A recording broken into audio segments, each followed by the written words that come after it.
Hello everyone, this is Gary Bennett at XLME. Welcome to our Chapter 13 tutorial from my book on Swift for Absolute Beginners. We're going to be talking about the introduction to the Xcode Debugger and how to get around and use it. Before I get started though, for those of you that are listening live, I'll be able to take your questions at the end of the webinar. Just type it into the question panel, the GoToWebinar control panel. Also, for those of you that are listening live and the recordings, you can see the schedule for the free videos, how to get to the live sessions, attend the live webinar, the YouTube channel, and what's coming up. As well as if you'd like to take our courses, tonight we'll be starting our Swift programming series, the 6 courses. They're all recorded and live, and of course you're welcome to attend. And or to purchase the classes, just click on add to cart and you can go ahead and take those classes. So let's go ahead and get started tonight on the Xcode Debugger, and I'm going to bring up a session, a Swift app from the book. Just one second here, let me get it over.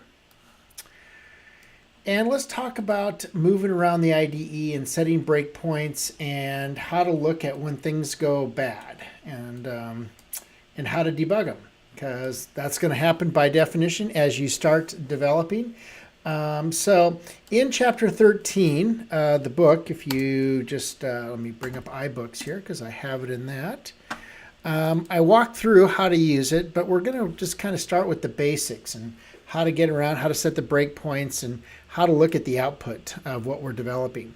So in your gutter here, you can go ahead and set what's called breakpoints. That will stop the execution of the code as you're trying to debug and see the program flow and where it's going. So to set a breakpoint, just click in the gutter here. To remove it, you can just drag it right off and it goes away. Or you can disable individual breakpoints by just clicking on them. And that way they're there, you know where they're at, and you can reset them.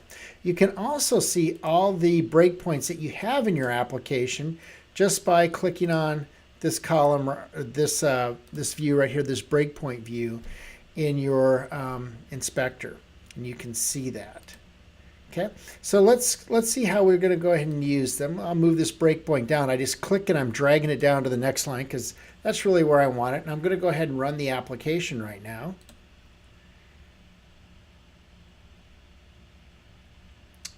Okay.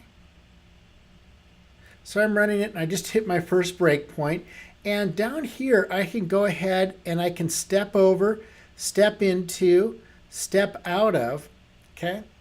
And I can also clear all the breakpoints in my app just by clicking this. I can not clear them, but I can toggle them on and off. Okay, and then I can hit this play button, which will continue the program execution until it hits another breakpoint, the app crashes, or it terminates by you closing the app. So I'm just going to go ahead and just run this to my next breakpoint. And so now I hit my next breakpoint. And here, if I hover over a variable, I can see this is where the line hasn't executed this line of code because X right now is some gnarly value. Okay, now if I step over this, I can go ahead and now see what X is. X is 1.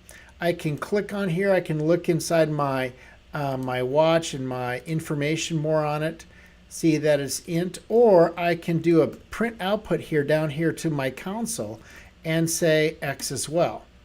And that will show it. If you don't see the console down here, you can simply just hide it or show it down here. You can also move it, give yourself some more room. We'll give ourselves some more room here. You can also see any variables that you have in scope here. Here I have 2, I have X, and I have self. I can also do a little bit more fancier things here by adding more variables and removing them as well right here.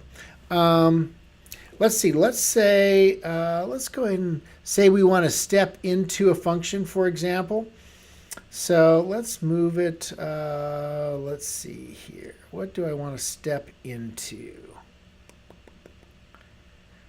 Let's go ahead and stop it and rerun it again.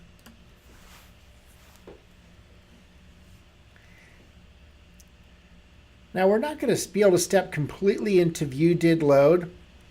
because it belongs to the parent. But if I wanted to step into this function, I could hit step into, and this would step into that function. And if I was in that function, I wanted to come out, I can say step out of. Okay, this here is simply stepping out of the symbolic code or the assembly language code for compiled code for what we're trying to do. So that's kind of a quick breakdown of breakpoints and the Xcode IDE and how to get around and debugging your application, because it certainly is useful. If you have any questions, feel free to email me or post them on YouTube. Also, if you're taking the course, if you're attending live right now, I'm going to go ahead and stop the YouTube recording, and I'll take any questions here for those attending live. Thanks, everybody, and we'll see you next week for Chapter 14.